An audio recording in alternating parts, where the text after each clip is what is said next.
Cuando me preguntan qué país te gustaría, digo, no, a mí lo que me gustaría es, sinceramente, volver y volver. O sea, yo hago un post donde dice cómo ganar y perder en National Geographic en un quinceavo de segundo.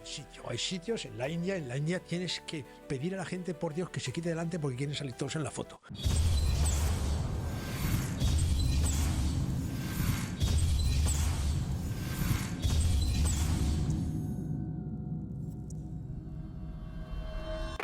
Harry Fish. Sí. ¿Cómo estás? Bien. Castro. Castro. Bien. Cada Castro. Así es como es. Sí. Ten en cuenta que el disclaimer que tengo aquí es crea, comunica y conecta. KKK. Prácticamente lo que haces tú. Entendido. Todo tiene que ir con K. Todo tiene que ir. Solamente a nivel fonético también está muy bien. Bueno, Harry. Sí. ¿Quién es Harry? Harry Fish, que no Harry Pescado, sino F-I-C. ¿Quién es Harry Fish? Harry es muchas cosas. Harry es poquito de explorador, poquito fue de abogado, padre de familia, aunque no lo parezca, abnegado esposo, y algo de fotógrafo, básicamente. ¿Y algo de fotógrafo? Sí. ¿Y tú eres abogado? No de profesión, sino de Yo fui estudios. un poquito abogado. Pero estudiaste. Llegué a estudiar un poco de eso, sí, y luego ejercí muy poquito. Muy poco, mejor. Sí. Mejor porque luego hiciste otras cosas, te convertiste en un empresario. Me convertí en un empresario. Te rompiste los dientes varias veces. Varias veces. Saliste, evidentemente. Tira, o sea, mete el penalti el que lo tira, ¿no? Bueno, estamos aquí. Que es lo importante, sí. Muy bien. ¿Y cuándo empezaste con todo lo que estás haciendo? O sea, la gente tiene que conectar realmente o tiene que pensar que lo que vamos a hablar sobre todo es el plano artístico. Y evidentemente para llegar a ese plano artístico al que has llegado, también te has basado en tus viajes y en tu conocimiento de esta bola en la que estamos, ¿no? Pues yo empecé con la fotografía muy prontito. A los 14 años me aficioné, empecé con el analógico y llegué a aburrirme en el analógico porque el laboratorio me resultaba muy pesado. Y lo dejé, y luego ya no me acuerdo en qué año, el otro día me fijé que, no recuerdo en qué año, creo que, no sé si digo una tontería, si sobre el 2010 o una cosa así, 2009, creo que no lo sé muy bien, empecé con el digital. Yo seguía en mis negocios, mi trabajo, y me gustaba la fotografía, pero tampoco era, seguía haciendo fotografías, pero no era esa pasión. En el 2008 aproximadamente, a raíz de la crisis inmobiliaria, yo en ese momento era empresario, había tenido varios negocios y habitualmente solía tener dos empresas al mismo tiempo, por cuestión de inquietud y de seguridad. Sí. Y era el momento de la crisis inmobiliaria y en ese momento ya mi mujer me dijo que ya la cosa había llegado a un límite, ya no quería asumir más riesgos. Yo estaba por la labor, ella no. Y era una edad muy buena para retirarse.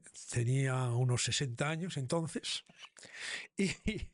Me insinúan que sería una buena idea para retirarme. Sería una gran idea. Sí.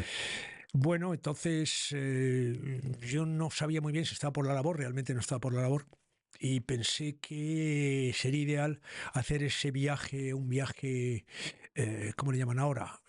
Los que hacen, esos viajes para cambiar totalmente de chip. Sí. Y decidí hacer una cosa que no hacía nunca. Entonces yo nunca he hecho, para empezar, es curioso porque yo vendo viajes en grupo, más o menos en grupos pequeños, pero yo nunca he sido viajero, nunca he viajado en un grupo. ¿Ah, no? No, nunca. Y tú es que creías que ibas a poder interrogar, meter preguntas, que yo respondiese. Sí, hombre, sí. Ni de broma, Claro que ni de broma. Entonces yo no he viajado en grupo y la realidad es que viajes extremos, entre comillas extremos, tampoco. Así que decidí hacer una cosa nueva para mí, es irme a algún sitio un poco recóndito, lo que yo creía que era recóndito en ese momento, que ahora mismo se ha convertido en una cosa de diario, normal. Casi, ¿no? Normal, ¿no? Bueno, y además lo es, desde luego. Y busqué un mapa, creo que me metí en Google Earth, Earth, Earth, porque como soy Está bien pronunciado, como sabes inglés y eso. está bien pronunciado, en Google Earth, y busqué a ver qué podía hacer. Vi un sitio que me llamó mucha atención, luego supe que era Bhaktapur, una región, una zona de Nepal, de Katmandú, uno de los barrios de Katmandú, y veo eso, y por otro lado digo, bueno, ¿y qué puedo hacer aquí? Empecé a ver puntos y luego alguien me comentó que en uno de esos puntos que había, que era en la India, era una mela es una fiesta, se llama, es una, ¿cómo se llama esto? Una fiesta, sí, Es una celebración. una celebración, Allí, sí. una celebración en India. Había un pueblo donde hacían una mela para hacer lo que llaman el matchmaking, esto es unir chicos con chicas a ver si encontraban Sí, la puesta de largo. la puesta de largo más o menos. Bueno, era una cosa así. Entonces digo, bueno, pues voy a ver eso. Y me señalé determinados puntos. Llegué a una señora que organizaba unos viajes, curiosamente, para una cosa muy rara, para estudiantes, que yo no sé cómo los padres mandaban a los estudiantes allí. Y llegué a un acuerdo con ella, mira, yo voy a hacer este recorrido, diseñé un recorrido con una profunda ignorancia, por mi parte, desde luego, y me pusieron un chofer al que le puse dos uniformes, tenía un uniforme de persona normal y otro de chofer, que utilizábamos para cuando yo quería que fuese de incógnito y otras veces para abrir puertas, porque en ese momento aún, en determinadas zonas de India, ver con un coche sencillito, pero aún así el tío iba uniformado, yo era el blanquito, Sí, sí. y ayudaba, ¿no? Y otras veces le tenía el tipo disfrazado de indio, que era bastante fácil disfrazar a un indio de indio, debo decir, ¿no? Bueno, y allá que nos vamos. Me voy y en ese primer viaje empiezo a ver cosas y me voy hasta mi mujer, que si ve este vídeo, pues ahora lo sabrá, pero creo que yo lo sabía antes, no sabe que me voy a un viaje donde termino con un permiso militar en la frontera de Pakistán. Ella no lo sabía entonces, a lo mejor... Terminas pero porque tenés que entrar con ese permiso militar. Pues, Claro, en esa zona, ahora se puede entrar en esa zona de India, pero en esa zona de India que estaba justo en la frontera de Pakistán, entonces solamente podías entrar con un permiso militar. Bueno, entonces me voy con una profunda ignorancia, desconocimiento y falta de cerebro total, que aún perdura, debo decir. Me voy para allá y creo que fueron 22 días, me encuentro, esa es la cámara en la que no tengo que ver. Esa es la que no tengo que mirar. Exactamente. Entonces me encuentro a los 22 días de que he perdido 8 kilos. Han pasado una serie de cosas que esta vez no voy a nombrar porque en una entrevista en la prensa me lo preguntaron y quedé como un auténtico descerebrado en plan Indiana Jones, pero me pasaron una serie de cosas, todas ellas que debían ser desagradables, pero realmente me gustaron tantísimo que cuando llegué a una zona donde tenía una forma de comunicarme con casa, porque llegué a unas zonas donde no había teléfono y tal, le dije a Empera, que es mi mujer, le dije, Empera, ya sé a lo que me quiero dedicar y además ya sé para qué estoy aquí, en este mundo, más o menos. Y era para esto. Entonces descubrí que me gustaba mucho ir a sitios desconocidos a hacer fotografías. ¿Qué te pasó? No. Cuenta algo, hombre. Bueno, una catarsis de esas características. me pasaron cosas y te digo porque yo he vuelto por la zona hace un año y medio y me ha decepcionado enormemente porque era una zona donde te encontrabas con cosas fascinantes.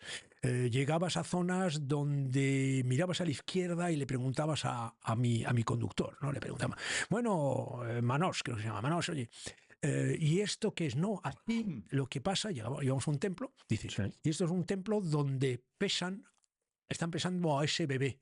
¿Y por qué le están pesando? Ah, porque cuando estuvo aquí la madre embarazada prometió que si llegaba a estar embarazada pagaría un cierto dinero de acorde con el peso del niño, y lo están pesando. Llegué a otra zona donde por la noche venía un prete, un cura, un no sé qué local, y daba de comer a las hienas en la época. Estuve en unas zonas, hubo una enorme inundación que prácticamente dejó todo arrasado, yo estaba allí también, y llegaba a sitios donde no había nada. Yo había contratado, llegaba a un sitio, a un resort, llámale, donde se supone que tenía que haber varias tiendas, y quedaba una en pie. Y me encontraba cenando con la única persona que estaba allí al mando, porque no esperaban tener ningún cliente. Y recuerdo, por ejemplo, cosas, me pasaban cosas. El hombre estaba de pie al lado mío mientras yo cenaba solo en un hotel solo, ¿no? Y yo le decía al tipo, digo, siéntese conmigo. Dice, no, no puedo. Entonces la palabra mágica en India es be my guest, sea usted mi invitado. Y como eso es así, entonces el hombre se sienta y empezamos a hablar. Empezamos a hablar, le pregunto sobre su matrimonio, le pregunto si ha sido de conveniencia, si estaba previsto, si estaba organizado, me dice que sí y empieza a contarme cosas. Y en un momento determinado dice, oiga, pues como me pasa a mí ahora. Yo esto no se lo he contado a nadie nunca. ¿Eh? Esto que le estoy contando no se lo he contado ni a mi hermano. Digo, sí, pero está usted conmigo aquí, usted sabe que yo voy a desaparecer dentro de unas horas. Sí. Y entonces me pasaron cosas, ya te digo, absolutamente fascinantes de todo. Llegué, conocí a Dahandras Malik, que es un príncipe en la zona, hijo del rey local, que eran una especie de maharajas de la zona en un pueblecito pequeño, Zainabad. Sigue existiendo el pueblo porque lo he visitado el año pasado. Sí. Y allí me he pasado de todos. Eran musulmanes acérrimos. Cuando habíamos tenido allí, tuvimos un problema donde de pronto él desaparece y me dice, he desaparecido. ¿Y qué ha pasado? Le pregunto, no, es que he ido porque hemos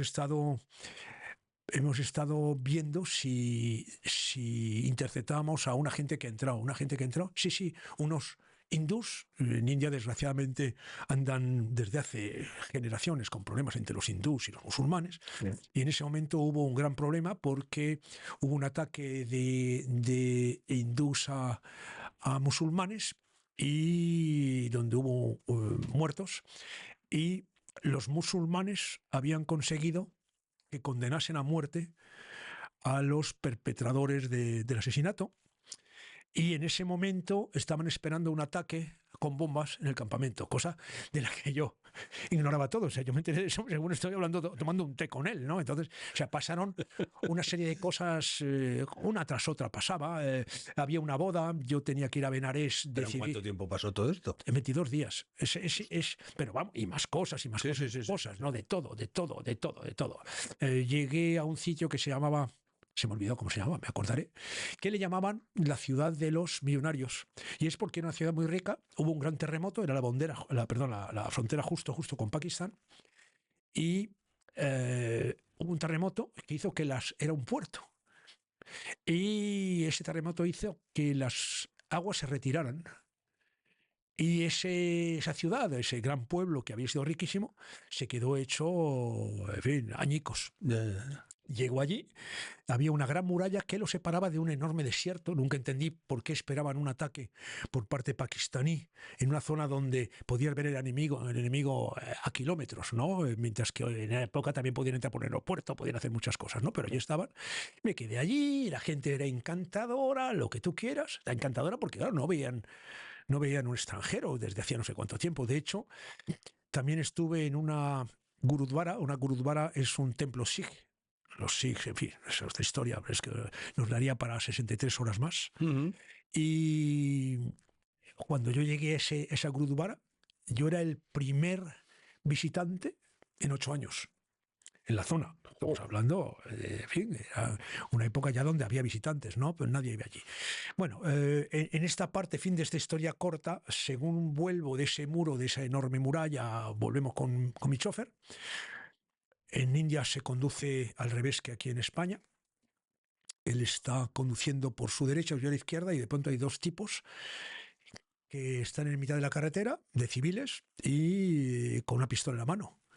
Levantan una mano, paran el coche, con la otra una pistola, se acerca del tipo, y yo le miro a los ojos y decido hacer una cosa que aprendí mientras estaba allí, y era que hay una cosa mágica que sigue existiendo. Yo, en muchos países donde voy, es cuando ves que va a haber problemas, lo primero es mirar fijamente a los ojos al otro y tenderle la mano.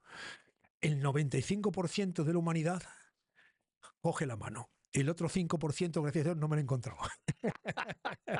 Gracias a Dios. No me lo he encontrado, ¿no? Oh. Entonces le veo, tiendo la mano, en ese momento pensé que podían ser dos cosas, eran o militares o terroristas, porque había que entrar con permiso por eso.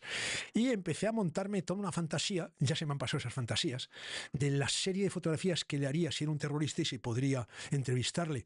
Las experiencias posteriores demuestran que es muy difícil que el terrorista te deje que le entrevistes, ¿no? Eran fantasías claramente infantiles tardías, porque a los 60 años es complicado ser tan infantil, ¿no?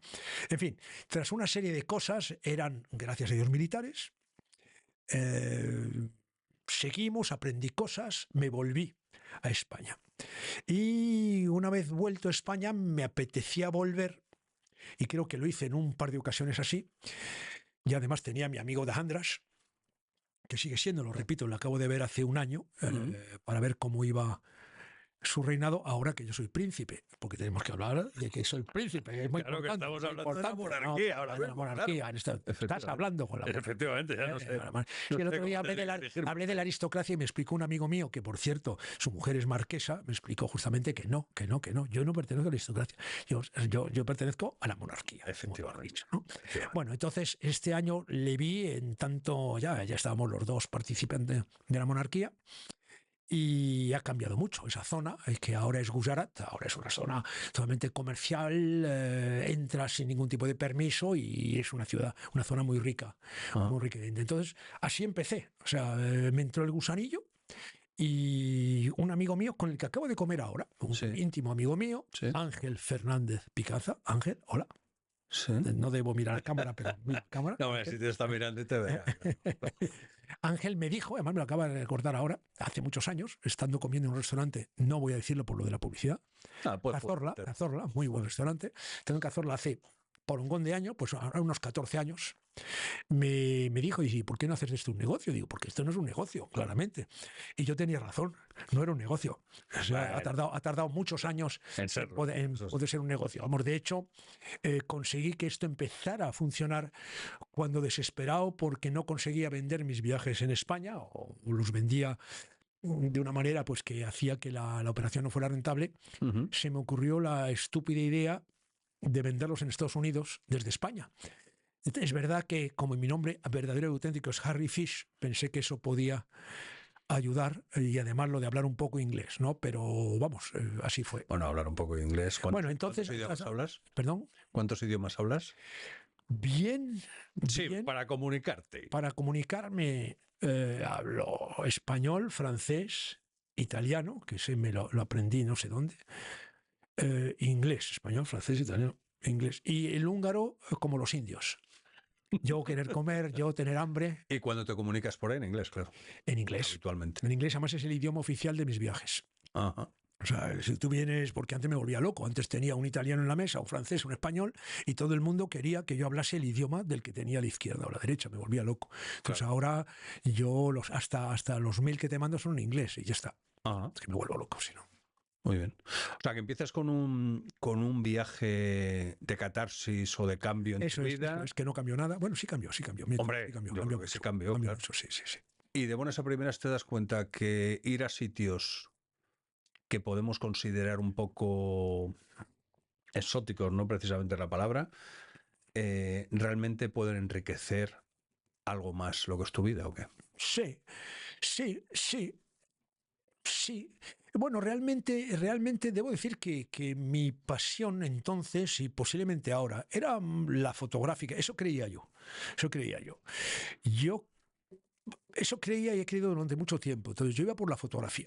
O sea, que tú realmente ibas a fotografiar algo, iba realmente a fotografiar. rollito safari fotográfico. Sí, no, quiero decir, me interesaba más la parte documental. O sea, vamos a ver, yo ¿cómo se llama este? Es Salgado. Qué tonterías digo, es que me tengo mala cabeza. Entonces, mi ídolo de toda la vida ha sido Salgado. El fotógrafo documentalista, en fin, no hay que presentarlo, ¿no?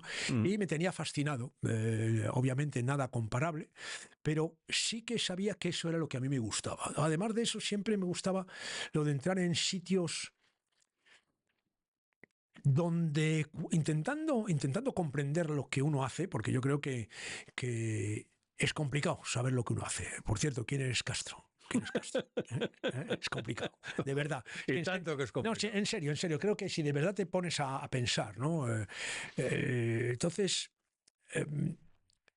Yo creo que a mí lo que me gusta de lo que hago es la fotografía. Una vez que ya manejas la técnica, ya comprende determinadas cosas, pues luego se vuelve razonablemente difícil, pero tan difícil como puede ser para un pintor que domina una técnica pensar qué hace. O sea, es un problema más de idea, qué hago, de concepto, de dirección, que de Claro, técnica. claro. Ayer estaba justamente hablando con una cuñada mía, con estas fiestas de Navidad, Sí. y me decía, sí, esto lo veo porque técnicamente es muy difícil. Digo, mira, yo creo que en mi mundo, en el mundo pseudo-artístico, en mi caso, artístico en el tuyo, la técnica no puntúa. Tú cuentas con que el pintor va a saber hacer lo que tiene que saber, y solamente cuando es defectuosa es cuando tú dices, resalta, pero tú esperas que la técnica sea adecuada. Hombre, pero se te da por hecho. Es decir, sí que es verdad que yo creo que los fotógrafos al mismo nivel o a vuestro nivel ya se da por hecho que saben lo que es una obturación Totalmente. y lo que es una profundidad de campo No, y pero eso no es lo que es un balance de blanco.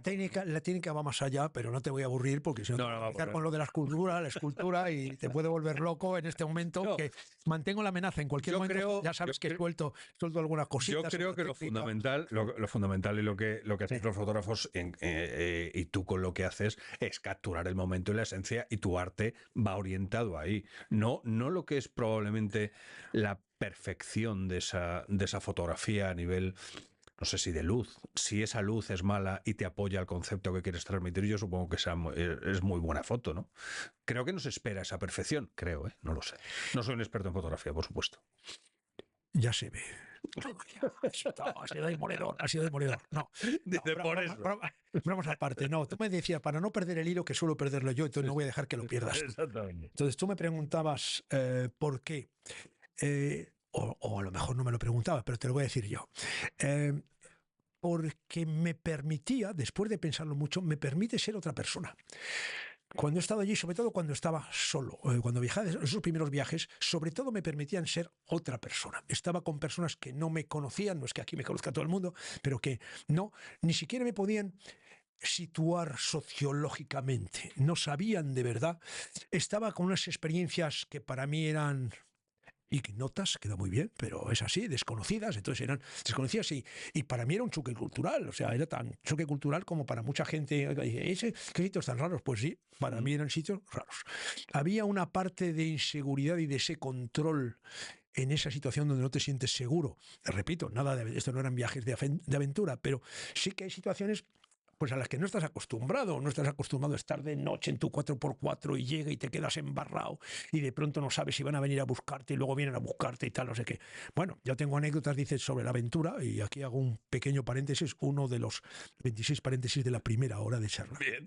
Tu problema va a ser el corte. Va a ser, Dale. ¿Dónde corto? ¿Dónde corto? ¿No? No. Y es tu percepción de lo que estás haciendo versus la percepción que tiene el local, por ejemplo. Entonces, esas cosas me parecían muy aventureras, ahora no me lo parecen, como todo en la vida, y muy incómodas o poco incómodas me siguen pareciendo muy incómodas hoy, ¿no? Pero yo recuerdo, tengo anécdotas de estar con mi conductor, no entonces, sino posteriormente, por ejemplo en África, estar cruzando un pequeño puente en el río, el río está creciendo, el agua crece, sube, no es chiste, esto es real, empieza a subir el agua, yo estoy detrás sentado, el conductor está delante, cojo, miro los pestillos de seguridad, veo que están cerrados, le pego 3 gritos, no, pestillo, que están cerrados y tal. Empiezo a prepararme para saltar al agua y nadar y tal, como en las películas, y de pronto el tío para el coche en mitad del puente, que está el agua, y me dice, señor, sí, ¿le importa si paro el coche aquí? Digo, ¿pero para qué? ¿Para qué? Y dice, para lavarlo, es un sitio fenomenal para lavar el coche. O sea, lo que para mí era mi último momento de vida, claro. para él era una oportunidad magnífica de lavar su coche. Entonces, hay un poco de eso. Entonces, luego, ya no me lo has preguntado, pero cuando defino luego mis actividades en los viajes, cuando le digo a la gente, porque lo tengo que pensar muchas veces, bueno, ¿cómo defines tu viaje? Yo defino mis viajes, lo que yo vendo, como Indiana Jones / Disneylandia. Entonces, yo tengo una parte aventurera segura que te lleva a un límite seguro, que no pretende y tal. O sea, tienes un gusanillo y de pronto paro allí y allí se corre la cortina y te encuentras en tu hotel de 4 estrellas, 5 estrellas cómodo, en un coche cómodo. Porque de todo hay. O sea, te quiero decir, Claro, o sea, claro, a claro, ti te claro, claro. contratan, evidentemente, el perfil de tu cliente, a ti te contrata para un sitio que precisamente no lo puede contratar con el Corte Inglés o con alguna operadora normal. Pero sí que efectivamente tiene que haber una parte más o menos, no sé, una especie de refugio seguro aparte Pero de... ¿sabes lo que pasa? Hay mucha gente que decir, lo que yo hago no es una cosa que no haga la gente. Hay, además en España, como no puede ser de otra manera, pues tenemos extraordinarios expertos en destinos, llámales, más recónditos. Además, ahora mismo la gente, hay compañías que te llevan a cualquier sitio. Ujú. A cualquier sitio, en fin, hasta complicados, ¿no? Sí. Entonces, bueno, yo imagino que la gente va con uno o con otro también en función de las expectativas que tiene de comodidad, también efectivamente, de trato, de seguridad, de ¿Pero buscan madurez. eso? ¿Buscan esa comodidad o Sí, buscan sí, esa algunos seguridad?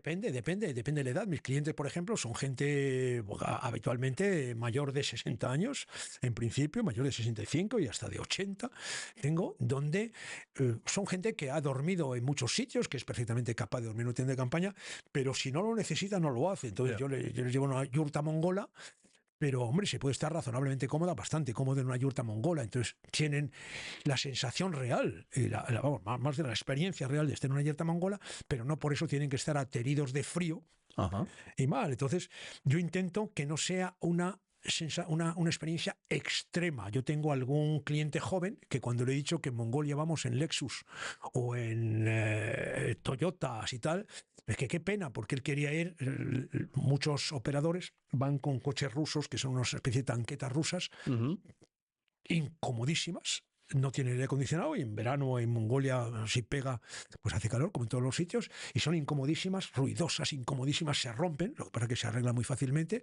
Y este joven me decía cosa, y yo le aplaudo su criterio, ¿no? Decía que bueno, que él no, que él quería ir en tanqueta rusa. Digo, pues vale, pero lo entiendo Sí, no, a lo perfectamente. mejor, Tienes claro, 30 años, tienes 27 años, 25 años y te apetece esa sensación sí, de de aventura. traqueteo, Pero sí. claro, a mi cliente habitualmente le gusta más estar sentado con aire acondicionado, si es posible, ¿por qué no? Y algunas veces abriendo la No, pero ventana. es curioso lo que has dicho, es decir, evidentemente yo, si no es necesario, prefiero ir bien, pero no me asusta el hecho de meterme en determinados sitios complicados y que habrá que ver cómo reacciona el joven de Correcto, 27 años o cómo reacciona la persona de 60, ¿no? Y correcto. evidentemente que tu perfil de cliente es gente que está bastante viajada y a lo mejor cansado de determinados viajes Muy, muy que viajada, muy viajada. podemos considerar que son más Muy comerciales, viajada. ¿no? Debo decir que lo que a mí, debo decir, es la palabra, me enorgullece, es que creo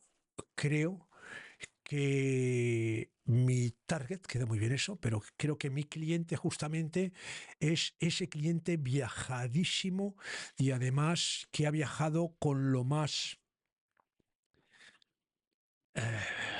notorio, no digo notable, pero notorio, más conocido de mi tipo de viaje. Ajá. Entonces, mi clientela es en un 98% no española.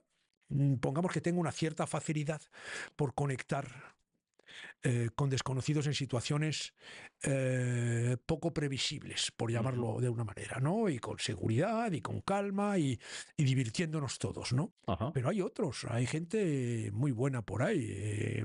Si te dedicas a lo que yo me dedico, o tienes una capacidad empática notable, Ujú. capacidad de reacción frente a lo inesperado, puedes trabajar con equipos y hacer que sean flexibles o no puedes hacerlo. ¿Cómo vas a hacerlo? Y esa capacidad de poder salir en situaciones difíciles de las que estás, ¿la utilizas en países, vamos a llamarle más normales? Sí, todos los días con mi mujer. No, bueno, aparte, en la cola de un supermercado.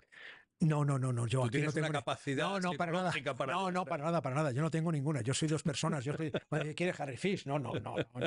Yo estoy aquí, yo soy una persona aquí y soy otra persona allí. Yo aquí no aguanto una cola. Yo soy nada. Yo salgo de mi casa, que vivo cerca de Plaza España y tal, y un sábado salgo, veo las masas, que estoy encantado, y me vuelvo a casa. O sea, no. Y el 7, o sea, dentro de... Lo de la fecha está muy mal porque si se edita luego más tarde, pues no funciona, claro. Da igual, luego le ponemos el año. Le ponemos año. Pues ahora que me voy a India, me voy al Kumbh Mela, donde se están esperando 50 millones de peregrinos. Claro. 50 millones de peregrinos. Lo digo por si acaso parecía que era mentira, es verdad. 50 millones de peregrinos esperan. en un espacio... Pues una ciudad que habitualmente tiene 200.000 habitantes. ¿De acuerdo? Entonces, ¿y cómo lo llevo? Encantado. Pero aquí no aguanto una cola. Pues Vamos, supongo que tendrás que desdoblarte, porque si no, eso no hay que lo aguante. Claro, pero es una sorpresa porque ocurre.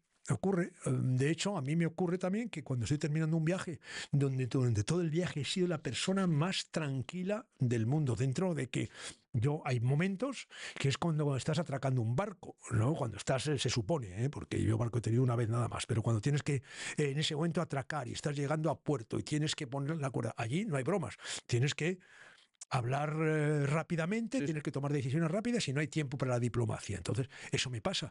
Pero suelo ser una persona agradable, controlada y tal, y es curioso porque ahora me pasa menos. Pero antes, el día que terminaba el viaje y el día que dejaba a mis clientes en el aeropuerto, ese día me convertía en un monstruo.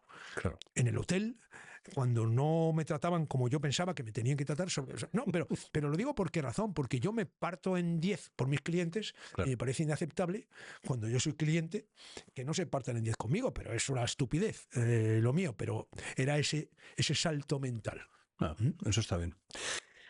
¿Qué país te falta a ti? Cuando me preguntan qué país te gustaría, digo, no, a mí lo que me gustaría es, sinceramente, volver y volver. O sea, yo lo que querría es comprender un poquitín el sitio donde voy. O sea, es que ir donde yo voy, tirarme 4 días y volver 4 días y volver al 4 días, es desconocerlo todo. ¿Me explico? Entonces, y a ti te gusta sacar la esencia. ¿La esencia de qué? ¿De qué? Llego al revés. Yo creo que mi gran virtud es que llego a un sitio donde no conozco nada, no domino la luz, no sé quién es el tipo que tengo delante, no comprendo muy bien la situación en la que estoy, que parezca que comprendo algo a través de la fotografía. Sinceramente creo que ese es mi arte. Bueno, yo no, yo no lo veo así, evidentemente. No, yo lo veo ahora sinceramente. me vas a contar, ahora me contarás realmente cómo puedes convencer a alguien cuando tú, evidentemente, como profesional de la fotografía que eres y que en un momento determinado tienes que saber lo que son los derechos de imagen, los derechos de propiedad intelectual, los derechos al honor y toda la caterva que evidentemente los países llamémonos más o menos desarrollados tenemos, cuando tú te enfrentas en un poblado y coges a dos nativos de ese Mursis Mursis en concreto, tu última exposición, por ejemplo, que eran unos nativos, no sé muy bien de dónde. Claro, no lo sabes porque no has venido. Claro, si hubiera ido, pues lo hubiera sabido. No sé si me atrevería, también te lo digo. No, que no has venido a la exposición, digo. Y convencerles para que efectivamente un tío con una cámara... Te ha chupado. Porque paga. En Etiopía se llama birri. Birri es la moneda local. Ah, claro. La moneda local. No, vamos a ver. Hay diferentes... Hay diferentes formas y tienen que ver con la circunstancia y con la relación humana, pero al final son personas. Entonces, depende del sitio. Hay sitios en la India tienes que pedir a la gente, por Dios, que se quite delante porque quieren salir todos en la foto. ¿De acuerdo? Entonces, ese es un auténtico quieren problema. salir todos en la foto porque luego va la propina. No, propina también. Sociológicamente es así. Tienes sitios en África, por ejemplo, depende del sitio de África, pero tienes sitios donde según te ven llegar a kilómetros, empiezan ya a hacerte con la mano gestos de rechazo y a decirte que no. Entonces, bueno, primero hay técnicas, pero yo creo que tiene mucho que ver con tu actitud que refleje una simpatía hacia esa persona. Me explico. Dirá, bueno, si no la conoces, sí, pero tengo un interés legítimo en la persona, legítimo, digo bien. Entonces, porque en algunos sitios piensan que tú lo que quieres es dinero y por eso muchas veces lo rechazan, porque piensan que al revés, que tú lo que estás haciendo es robándoles la imagen para lucrarte con ella, ¿no? Pero bueno, resumiendo, Si te encuentras con una persona que no conoces, tienes dos caminos, básicamente. Una, pedirle que se deje hacer la foto, o dos, quitarle la foto, o sea, hacer la foto. Entonces yo recuerdo que, bueno, no, pero es que lo que hace la gente, es lo que hace la gente, que van con la foto y le hacen una foto, le hacen una foto. Entonces yo recuerdo que me Lo que decía... pasa es que ahí te puedes arriesgar a que te nada, hacen a una nada. hostia. No, mira, no, que para nada, para nada. ¿No? Para nada. Mira, te digo anécdotas que relacionadas con esto porque esto es un tema de diario Sí, sí. con los clientes, ¿no? Entonces estoy de todo. Estoy en India, en uno de mis primeros viajes justamente. Estoy haciendo fotos y yo, justamente para quitarme el miedo escénico, decidí durante 2 años que solamente haría fotos con gran angular. El gran angular, en ese caso era un 28, te obliga a estar cerca del sujeto, o sea, a esta distancia, Sí. porque más allá desaparece. Entonces tengo esta, entonces con eso, y como no tengo zoom, o estoy de esta distancia o no puedo hacer la foto, ¿de acuerdo? Con lo cual me tiré 2 años forzándome a estar cerca de la persona y ver qué pasaba. No pasó nada, nadie me ha pegado, nadie me ha matado, nadie me ha machacado. Pero estando justamente en una de estas, recuerdo que un señor que vine yo, un señor mayor, que un neurólogo, es toda esta historia, vestido de Indiana Jones. De hecho, yo adopté su vestimenta a lo largo de los años después, que me decía, él venía con un gran teleobjetivo, Sí. grande teleobjetivo. ¿Puedes mirar la cámara? Grande Sí, mucho. teleobjetivo. Muy grande, muy grande. Y hacía las fotos desde lejos, los sentaba, tenía un propio que sentaba a la gente y le hacía las fotos. Y viéndome hacer fotos me decía, es muy peligroso lo que usted hace. Y digo, ¿por qué? Porque estaban cerca de la gente. Digo, sí, me arriesgo a que me digan, hello, how are you? Que me daban la mano. Entonces, en India es lo que pasaba.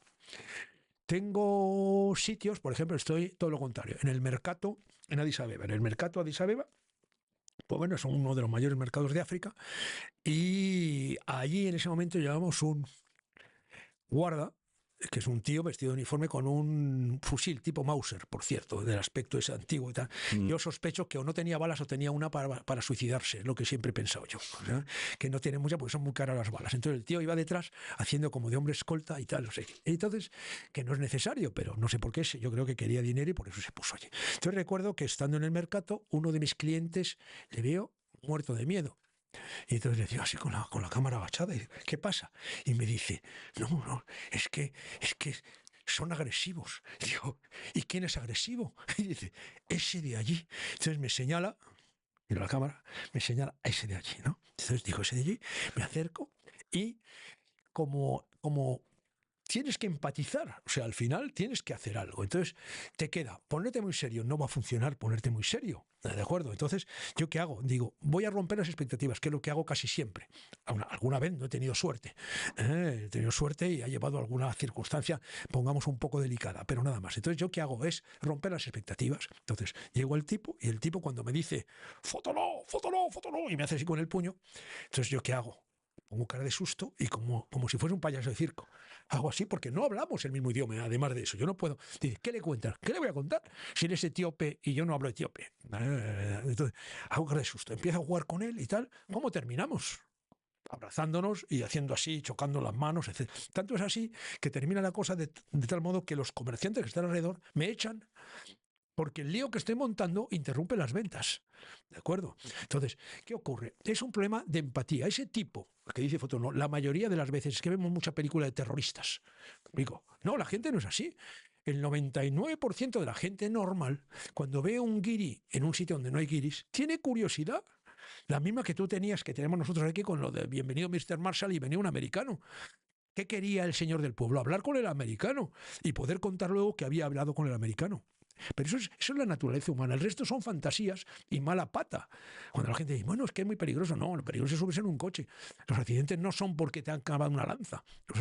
Cuando tienes un problema de viaje es porque te han matado en un accidente de coche. Así de sencillo. Lo mismo, la gente normal. ¿Dónde he tenido problemas? Pues fíjate, en Nueva York, en Brooklyn, y no con un señor temible que era de barrio, no, con un blanco aparentemente burgués normal que me gritaba de todo porque estaba haciendo una foto. ¿Me explico? O sea, que no hay ni colores, ni vestimentas y tal. Hay. Y luego tienes que saber, es interesante también saber dónde estás. Claro. Claro, cuando yo empezaba con esto que me gustaba, la historia que tenía yo es que cuando íbamos con mi familia de viaje y tal, recuerdo estando, por ejemplo, yo que pasaba, como me levanto muy temprano, yo salía a hacer fotos antes de hacer toda esta historia. Entonces, yo qué pasa, estaba en Myanmar. Y cogía y me iba a las 5 de la mañana y terminaba en un templo metido allí y tal. Pues vale, pero es que lo he hecho en Chicago. Y luego me enteré que me había jugado la vida. Porque en Chicago te equivocas de barrio y no vuelves. Con cámara o sin cámara. Entonces, ¿qué es importante también? Hombre, tener una idea ¿De de dónde lo que vas? estás haciendo, pero si estás con gente normal, la gente normal es gente normal. Y en esa forma de ser empático, ¿te ha ayudado en tu faceta empresario o no? O vienes de serie ya así. El hecho de convencer, de salvaguardar situaciones de crisis, No, no, de cercanía con la gente. no, yo creo que no, yo creo que es un tema de, en el fondo, es un tema de carácter. Mi padre era extraordinariamente empático, lo era, realmente mi padre era un encantador de serpientes, eso es. ¿Empático o comercial? No, no, Cuando dices empático. de empático, No, ¿es a no, nivel social o a nivel económico? empático a nivel social. Mi padre le Ujú. encantaba a la gente, a mí no tanto, debo decir, o sea, que yo no soy un señor que adore a la gente, no, nadie me definiría con eso, ¿no? Pero me gusta compartir, me gusta reírme con alguien. Personalmente, me gusta mucho el reto de cambiar un poco las cosas y las actitudes. Entonces, a mí me divierte mucho más tener un tío hosco a quien le cambio, que un tío muy simpático a quien le cambio. Entonces, a mí me gusta el recorrido y me gusta ese juego psicológico. Pero no es por vender, no, en absoluto. De hecho, posiblemente vendiendo, mis ventas casi siempre son, yo creo mucho en la venta negativa. Ujú. O sea, yo no suelo, y de hecho creo que mis clientes saben que yo por vender no, todo lo contrario. No me No es nada. compre si tiene usted duda. Y es así, ¿sabe? Porque además en este momento determinado, ya más, yo vendía, estaba en inmobiliarios, en cosas distintas donde es muy importante que si quieres permanecer allí, que el señor sepa lo que te ha comprado. Digo, yo no he vendido cosas, casi nunca he vendido cosas de entra por una puerta, sale por otra y no vuelve a estar. No, yo he vendido cosas donde necesitaba de la fidelidad del cliente y la repetición. Y para eso, ¿Ha habido momentos en los que has dicho esta es la última? no, No, nunca. nunca. En la foto, en este recorrido nuevo, no, nunca. O sea, no has tenido ninguna situación delicada. Sé que No, en ese momento. no, para nada. Yo no he tenido, gracias a Dios, o sea, no he tenido. He tenido situaciones donde he aprendido. O sea, he aprendido, he dicho, joder, he metido la pata, podía haberme pasado algo aquí. Imagínate, pero casi siempre es en el momento menos esperado y más estúpido. La gente que hace viajes similares a los tuyos, incluso más orientados al documentalismo y Sí. demás, ¿por qué en el último año han muerto, que yo recuerde, 2? No. Vamos a ver. Lo primero. Yo tengo, por ejemplo, en mi catálogo ahora, y con la incorporación de mi amigo Roberto, he incorporado 3 destinos que son complicados. Ujú. Son destinos complicados donde seguimos de alguna forma el protocolo que se puede seguir. Pero yo lo que le explico también a la gente, cuando la gente dice, ¿qué haces? Digo, mira, los Rangers de las películas tienen unos protocolos cojonudos, con perdón, y también mueren. Entonces, no. Ya. El riesgo es la posibilidad de que te ocurra algo. Pero cuando viajas a estos sitios llega un momento donde dices, bueno, pero es que no estoy abogando porque se viaje en el techo de los trenes, pero que no es nada. ¿Por qué? Porque antes de ayer, y lo estás viendo aquí, los señores que llevan los camiones de basura aquí en España, ¿has visto dónde van? Van de pie, agarrados, con una manilla.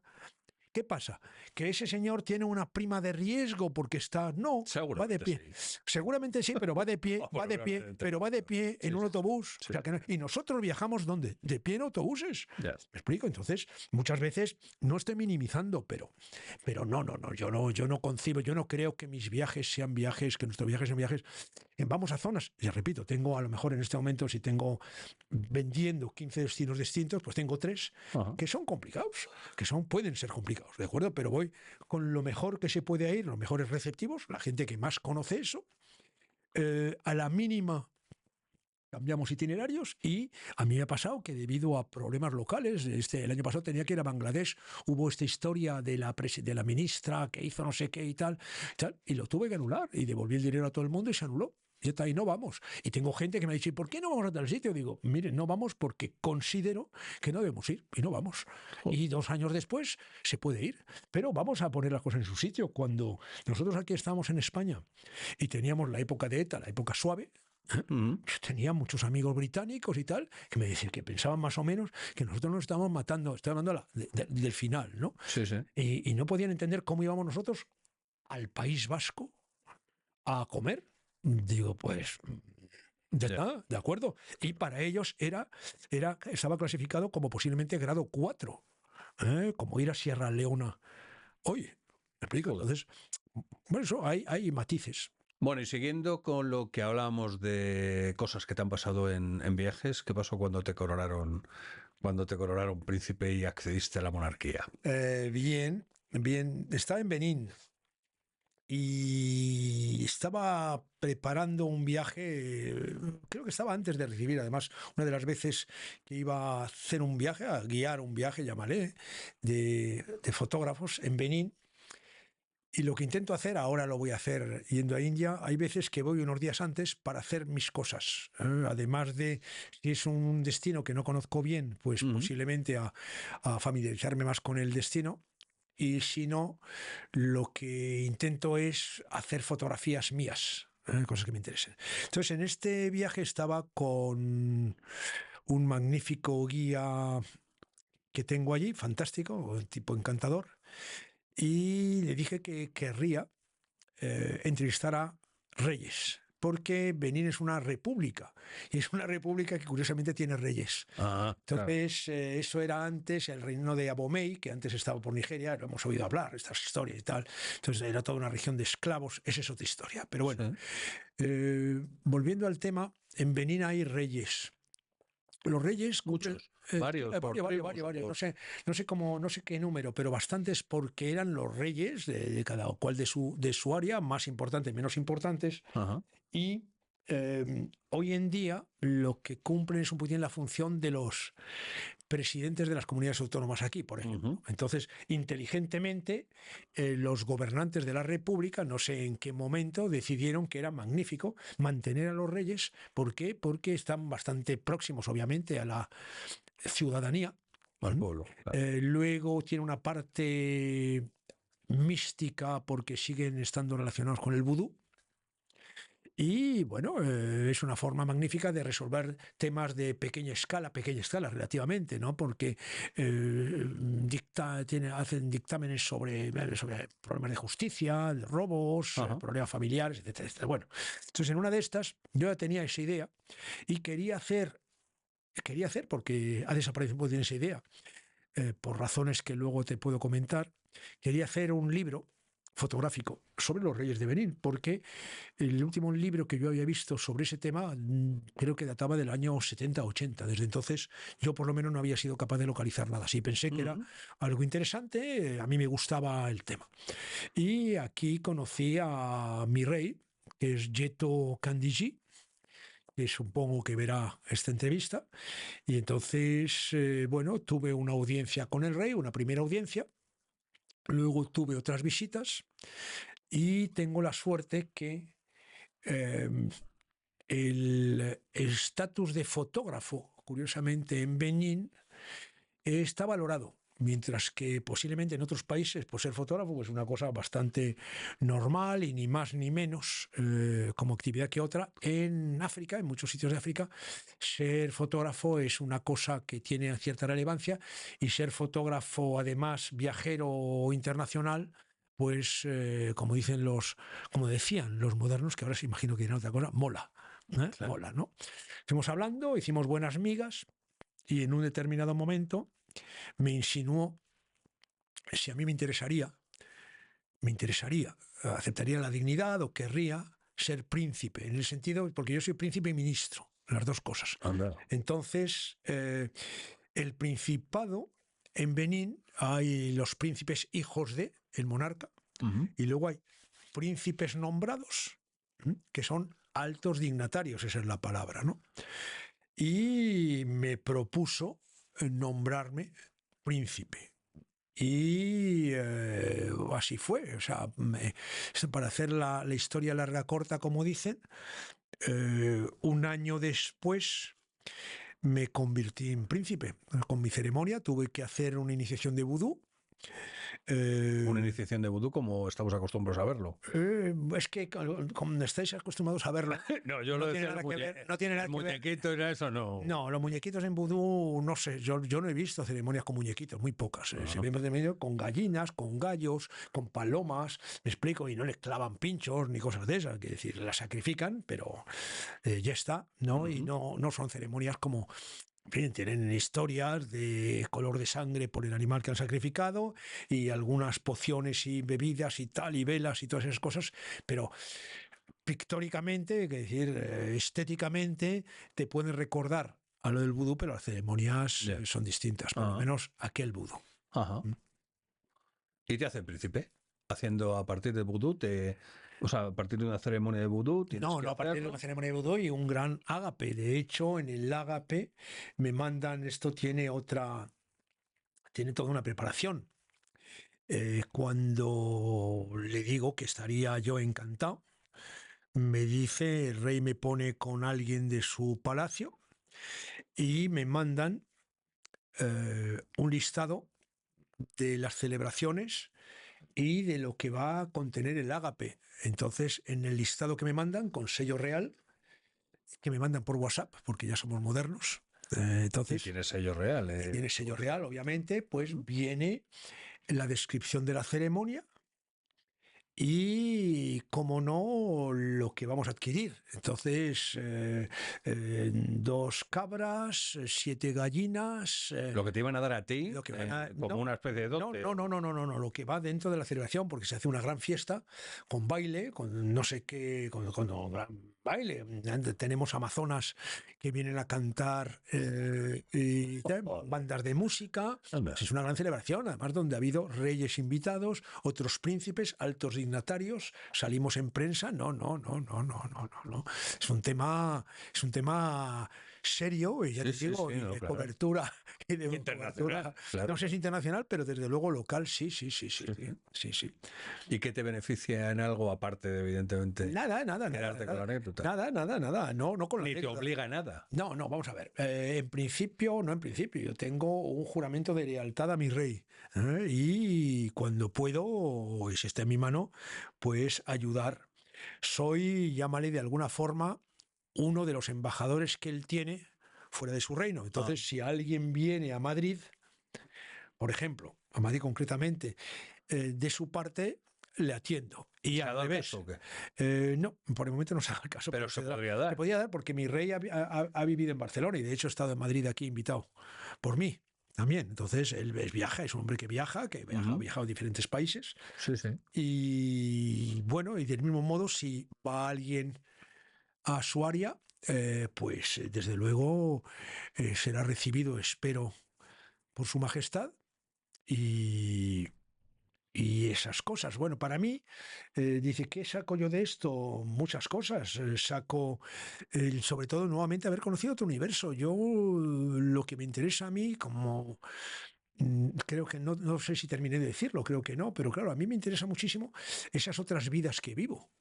Cuando digo que llego a un sitio y me transformo, entonces, o sea, vivir esta experiencia desde llegar a palacio, cómo me visten, comprar la ropa distinta que tengo que ponerme. Por supuesto, claro, te tienen que vestir con un atuendo. La ceremonia, mi cetro, mi collar real. En fin, en este momento tengo mi título principesco. Entonces, esas cosas pues son divertidas, pero son divertidas en el sentido que bueno, estás viviendo algo que solamente vivías en una novela. Es un juego, desde mi punto de vista, es volver a sentirme niño, y donde he entrado sin inteligencia artificial en un mundo fantástico. En todos esos personajes, en todas esas vidas en las que te desdoblas, ¿tu mujer qué te dice? Es una buena pregunta. Buenísima. Empera, te quiero. Mi mujer que me dice, bueno, para empezar, vamos a poner las cosas en su sitio. Esto sería absolutamente imposible con otra mujer que no fuese mi mujer. Bueno, eso Absolutamente imposible. no estoy de acuerdo contigo. Es decir, ten en cuenta que ¿Sí? decimos, es que otra mujer no me lo aguantaría. A mí me pasa exactamente lo mismo con la mía, ¿eh? O sea, a mí no me aguanta. Yo pensaría, es que otra mujer no la aguanta. Mi mujer es una santa, que lo es, claro. Eh, Pero gracias a mi Saludo a tu mujer. mujer desde aquí también, para que sepa. Dice, sí, pero por otra no me aguantaría. Yo creo que sí. Yo creo que se van acostumbrando. Se van Bueno, acostumbrando a un nivel. vamos a ver, acostumbrarte, te puedes acostumbrar a un nivel, pero es que para llegar a acostumbrarte tienes que haber pasado 63 rubicones que la mayoría de las personas humanas no van a pasar. O sea, Ya, lo que tú me digas que alguien se ha acostumbrado a la fuerza ahorcan. claro, A la fuerza evidentemente. ahorcan, ¿de Claro. acuerdo? Entonces, si has sobrevivido, ella ha sobrevivido, tal, entonces necesitas un equilibrio en el matrimonio porque el problema no es ser raro, el problema es ser raro y ausente. Claro. Claro, porque tú eres raro, pero no estás ausente en la medida en que trabajas mucho. Bueno, pero eso es una cosa que se digiere mejor. Ya. En mi caso, yo he desaparecido y además he desaparecido a sitios, porque mujer es inteligente, donde ella percibe claramente pues que hay un nivel de riesgo. Me dice ella me refiere, ella me dice que tiene una facultad, y es que cuando desaparezco, cuando desaparezca, como de viaje, dice que ella consigue compartimentar. Porque dice que si no consigue bloquear mi ausencia, o sea, yo soy ausente en el sentido emocionalmente, ella me dice que no sufre porque imagino que es una forma de protegerse. Entonces, Claro. la forma en la que se protege es me bloquea emocionalmente, ¿no? Otra cosa es el recorrido que ha tenido que hacer, cosa que aprecio mucho, y yo he tenido que hacer con la gente bien intencionada al comienzo, porque date cuenta que yo llevo 14 años con esto, que cuando se lo digo a amigos, para muchos amigos es, esa cosa rara que hiciste ayer, no, macho, llevo 14 años. Entonces, claro, la gente de pronto se da cuenta, porque esto ya se ha convertido en algo que claramente desarrollo profesionalmente y metódicamente. Entonces, bueno, antes era, ¿y le vas a dejar? Y sí, y sí. Entonces los y sí, si vas a dejar, son muy complicados. Claro. Además de gente bien intencionada. Y otras veces, pues gente pues que posiblemente ya no sea bien intencionada, es porque tienen que decir algo. Entonces hay gente que tiene que decir algo razonablemente, pero yo creo que, bueno, que en este momento lo entiende pero perfectamente. Vamos, no tengo duda, lo entiende perfectamente, está también integrado en su vida. Sí. Mi mujer es una mujer muy independiente, mi mujer es un abogado, madre, esposa, muchas cosas, muy capaz, Sí. autónoma, es una persona que tiene su vida dentro, que somos un matrimonio, pues yo diría que bastante unido y que compartimos cosas, pero no somos ese matrimonio que tiene que hacer todo junto, no. Ya. Pero hace sus cosas, yo hago mis cosas, pasamos muchas horas ¿Pero ha habido movidas o juntos. te ha llegado a comprender después de muchas movidas o no? No ha habido muchas movidas, no ha habido muchas movidas, porque no ha habido muchas movidas. Ha habido algún comentario razonable que me ha hecho a mí Claro. moderarme y buscar una vía donde podemos unir lo útil o lo agradable, ¿no? Yo creo que también, no creo, estoy seguro, es una mujer inteligente y esto no es nuevo. Yo no soy, yo, yo, vamos a ver, mi mujer trabajaba como administrativa, era una abogada, había sacado su carrera, su padre era un alto, era un abogado buenísimo, que fue en su momento un alto cargo de la administración, y mi mujer, cuando nos conocimos, pues trabajaba en la administración y cuando decidimos tiempo después, bastante tiempo después, casarnos, le dije que yo lo siento mucho, que lo primero que le iba a pedir es que dejara su cargo en la administración. O sea, justo lo contrario que lo que la gente desearía. La Ajá. gente mata por tener a alguien, pero yo claramente y estaba muy lejos de hacer lo que estoy haciendo, pero mi esencia, mi espina dorsal era otra y se ha demostrado con los años. En eso, si hay algo en lo que me he mantenido bastante estructurado y homogéneo, si hay un rasgo de carácter, es que me gustan los retos razonablemente imposibles, me gusta salir de mi zona de confort y estoy feliz volviendo a empezar vidas. O sea, a mí mi preocupación es por los demás, los que tengo cerca, no por mí. Estoy dispuesto, la gran pregunta es qué voy a hacer cuando sea mayor. Ya está. Es la que, ¿Qué voy a hacer cuando sea mayor? claro. Bueno, a ti te han dado un premio Y además un premio curioso, bueno, te han dado varios, supongo, ¿no? De fotografía, Sí. pero hubo uno en concreto que te descalificaron por una bolsa de basura, ¿puede ser? Sí, sí. Y además, claramente rompí el molde, porque un año después de ganar yo el National Geographic Mundial, que era eso, en la sección People, gente, que es la más importante, por cierto, Ajá. un año después el concurso dejó de hacerse. Se dejó de hacer. Sí, sí, sí. Bueno, realmente voy a mentir, estoy mintiendo un poquito. Fue 2 años después. Pero ahora ya ese concurso no existe. Entonces soy uno de los últimos ganadores y desde luego posiblemente el único ganador descalificado de los últimos 15 años. O sea, te dan un premio Sí. y luego alguien te llama o en el mismo momento y te dice, y ahora te vamos a descalificar. Te lo has leído, ¿eh? No, no, no, no, me lo contaste Ah, y me buena pareció memoria. tan curioso Bueno, tendrás que dije yo, joder. Y te quitaron. No dirás que no te he dejado hablar. Ahora sí. Sí, bueno, en esa época yo creo que era, además es curioso, creo que fue mi segundo concurso. Eh, el primero fue, y además creo que fue por mi amigo, el gran fotógrafo Alfonso Batalla, que fue el que me lo sugirió en la época. El primero fue ¿De qué año hablamos? 2012, puede ser una cosa así, Ujú. hace muchos años. Bueno, y antes me dijo que por qué no me presentaba a un sitio que se llama Foto España. Entonces, Foto España, yo no lo sabía, era el mayor evento fotográfico que había en España Oh. en la época y posiblemente sigue siendo, ¿no? Y entonces me presenté en la época en la sección de jóvenes promesas, engañándoles desde luego, porque promesa sí, joven, nada.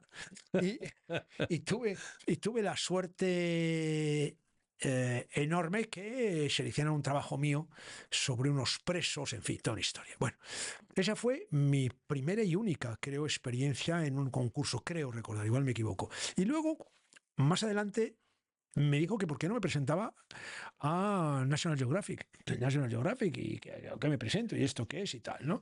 Obviamente National Geographic, el nombre, la marca, era conocido, pero a mí ni se me ocurría que yo pudiera presentarme.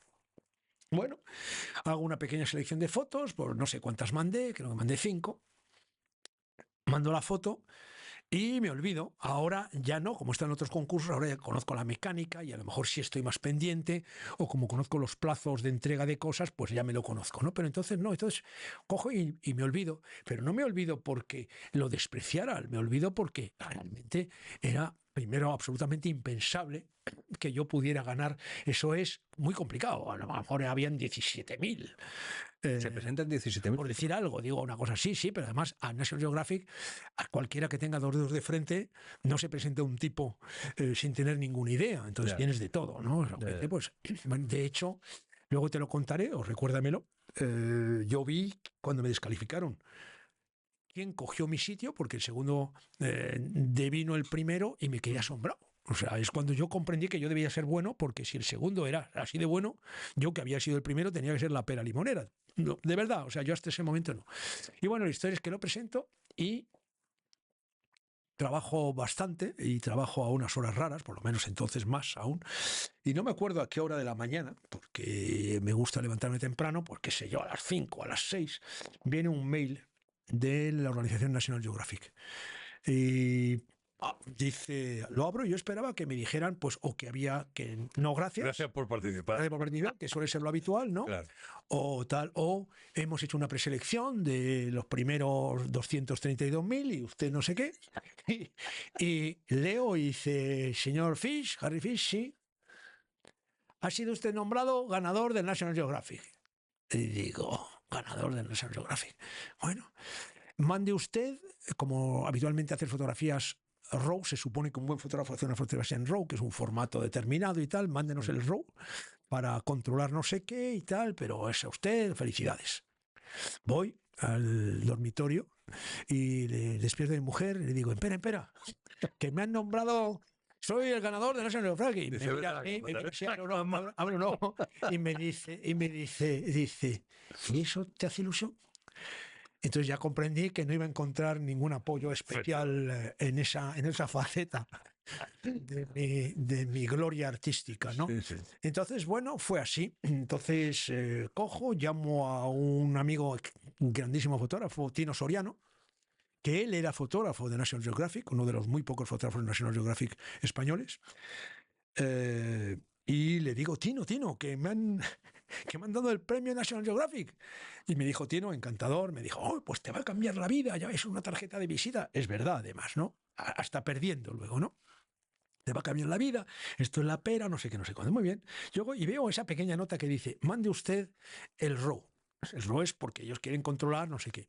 Bueno, yo no tenía RAW porque cuando hice la fotografía me equivoqué, porque la gente dice, es que tienes que cámara. Yo tenía una cámara que entonces no la conocía nadie, que era una Fuji de espejo, que eso entonces era una excentricidad, porque la gente decía que yo estaba haciendo foto con una cámara de juguete, Joder. y con esa gané el National Geographic, y luego me equivoqué, hice una foto con JPEG, que no era con lo que había que hacerlo. La hago y le mando el original. Y porque soy rápido, entonces lo hice rápidamente. Y esa misma noche recibo un mail de National Geographic diciéndome que quedo descalificado. Hostia. Solamente por un, bueno, no solamente, sino por un formato. El formato RAW es un formato donde tiene unos metadatos y una capacidad de ¿Te ha edición gustado, ¿te ha gustado posterior. el silencio que he dejado? Sí. El silencio ese que he dejado. No, no, pero me parece curioso que realmente se puede evaluar. El formato RAW, para que no lo sepa y hasta donde llega mi conocimiento, es que tiene dentro de lo que son los metadatos de la imagen la capacidad de edición de esa foto, ¿no? Mientras que un JPG es como si fuera una foto estática. Por lo tanto, bajo mi punto de vista, tenía que tener más valor esa foto estática, incluso una foto en papel, que realmente la capacidad de edición, ¿no? No sé. Y te lo quitaron. Y me lo quitaron. Y cuando veo que me lo quitan, y me lo quitan, ¿por qué me lo quitan? Dicen, es que usted ha borrado una bolsa de basura. Lo cual me recuerda, un paréntesis, la historia del marqués, que está en el club. ¿Eh? Señor Marqués, sí, sí, dígame. Por favor, señor Marqués, tiene que pasar a dirección. ¿Por qué yo a dirección? ¿Por qué yo no, dirección? No, ¿por qué yo? Por favor, señor Marqués, tiene usted que subir a dirección. Toco la puerta. Sí. Hola, soy el señor Marqués, vengo aquí, querían hablar conmigo. Sí, mire, señor Marqués, lo siento mucho, tiene usted que dejar el club. Pero, ¿por qué? Señor Marqués, porque ha hecho usted pis en la piscina. Pero esto es muy desagradable, pero no puedo entender. Yo, oiga, estoy un poco nervioso por lo que dice, pero además, en la piscina se hace pis todo el mundo. ¿Por qué yo? Dice, señor Marqués, desde el trampolín solo usted. Joder. Claro, entonces, me quitan porque he quitado una bolsa, ¿no? Sí. Y digo, bueno, pero yo quité una bolsa, había muchas bolsas.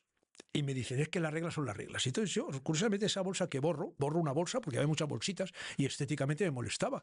Pero es una práctica muy habitual para un fotógrafo, especialmente. Yo no soy documentalista. Es decir, Sí. yo no hago fotografías. Esa fotografía no estaba pensada para. Yo no intentaba enseñar una realidad. Yo era una fotografía artística, de viaje documental, llámale, pero sin ninguna otra Sí, pretensión. a menos que esa parte que dices tú de National Geographic en People en concreto tuviera ciertas connotaciones de... No estaba en la sección documental, por ejemplo, yo estaba en la sección documentalista. Entonces, bueno, pero son las reglas y es verdad. Y eso estaba en una esquinita de la imagen, ¿no? Y en cambio sí permitían recortar, sí permitían oscurecer, hasta en una zona oscura. Sí. Y digo, oiga, pero entonces lo pienso, me voy, estoy pensando un poquitín así. Primero me dicen eso, yo no entro en la discusión. Luego me siento en casa y digo, ya está. Entonces cogí, me encerré 2 días, eso lo puedes testiguar en Pera, y empecé a decir, vamos a ver qué hacemos con esto. Y entonces lo que empecé primero a cartearme con la editora y tuve la enorme suerte que era National Geographic y la editora me hizo caso y me respondió. Entonces yo le digo, mire, es que yo podía haber recortado la imagen, lo cual era legal, yo podía haber oscurecido y yo con toda la intención le digo, y hubiera dado lo mismo. Y me dice ella, sí hubiera dado lo mismo. Hubiera dado lo mismo. Pero la regla es una regla. Fenomenal. Entonces, con eso hago un post donde dice cómo ganar y perder en National Geographic en un quinceavo de segundo. Y empiezo a escribir la historia con la nota, pero además yo utilicé queriendo cómo ganar y perder, porque a mí nadie me dijo, si usted hace esto, ganará. A mí me escribieron diciendo, usted ha ganado. Claro, me explico, luego he ganado. Otra cosa es que me pueden descalificar. Ganar he ganado.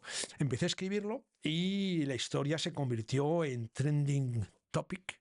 De hecho, yo creo que si hoy en día tecleamos Harry Fish, National Geographic, sigue habiendo a lo mejor 263 páginas sobre el tema, mientras que si buscas otros nombres National Geographic no aparecen, así que es mucho mejor negocio. De hecho, yo hablando con la editora le pregunté, si me vuelvo a presentar, ¿puedo volver a ganar? Me dijo que sí. Usted ya no. No, sí, me dijo que sí. Y luego yo fantaseé con la idea de llegar ahí sí hacer exprofeso una trampa y ser la única persona en el mundo que ganó 2 veces en National Geographic y consiguió ser descalificado 2 veces. Y tengo que decir que me ha aportado muchísima cobertura mediática. Totalmente. Y tarjetas de visita en todas partes del mundo. Yo me he encontrado con gente en sitios ignotos donde dice, soy Harry Fish. ¿Y por qué quita usted la bolsa? Claro, en ese ¿Por qué momento, quita ¿no? usted la bolsa? Porque es de la bolsa, ¿no? Claro. Sí. Es lo que nos queda por recordar, efectivamente. Sí, la bolsa. Bien. ¿Y las exposiciones artísticas, cuando quieres o cuando planteas que alguien te vea tus obras, tus fotografías? Sí, pero es que... ¿Eliges exposiciones o galerías para hacerlo?